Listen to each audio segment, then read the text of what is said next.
Magandang hapon sa mga kapitbahay ko dito sa buong Pilipinas. Grabe na talaga ang krisis sa kahit saang lupalop ng mundo. Tara, pag-usapan naman natin ang ibang crisis.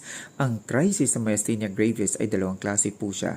Ang myasthenic crisis ay mayroong severe muscle weaknesses na naaapektuhan ang respiratory system na nagre-resulta sa respiratory failure, kaya't nagiging life-threatening complication. Ibig sabihin ay kinakailangan gawin ng urgent action tulad ng intubation.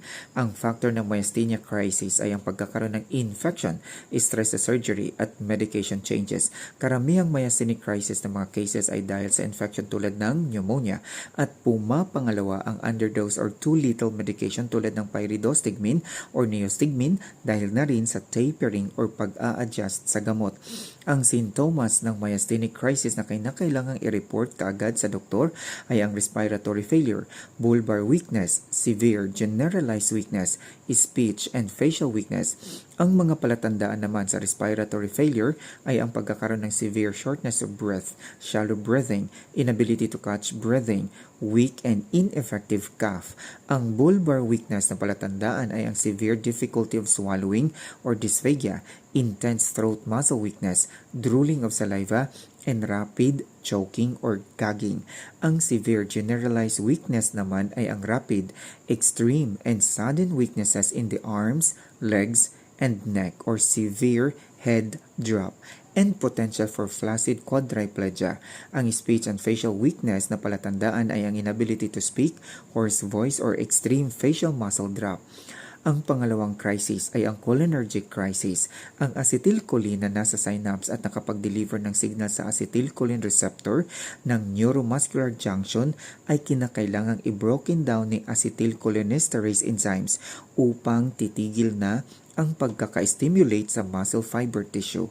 Ang taong merong myasthenia gravis at na-expose sa pesticides or insecticides na merong organophosphates and carbamates at kapag nakadaloy sa dugo at nakaabot sa utak ay nai-inhibit ang acetylcholinesterase. Ibig sabihin, hindi na broken down ang acetylcholine sa synapse at sa bawat pagkaka-release ng terminal axon ng acetylcholine ay hindi pa rin na-breakdown kaya tumataas ang level ng acetylcholine.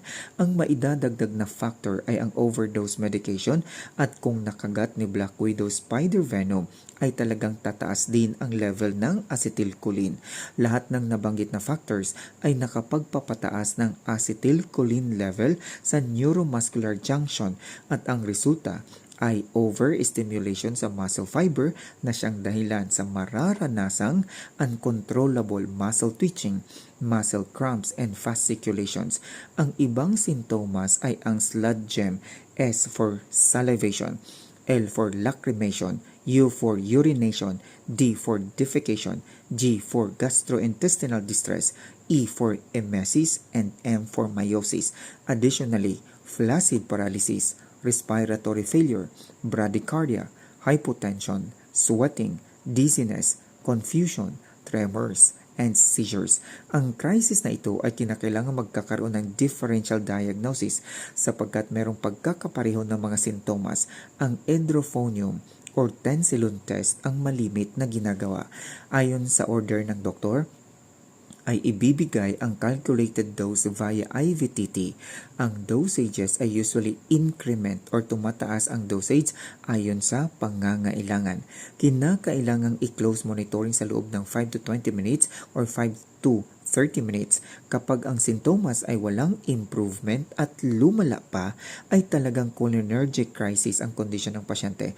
Ang atropine drug ay readily available habang ginagawa ang tensilon or edrophonium test upang gagamitin para ma-reverse ang side effect tulad ng bradycardia or severe cholinergic reactions with tensilon or edrophonium medication. Kung gagawin natin ang summary sa diskusyon ay ito ang resulta.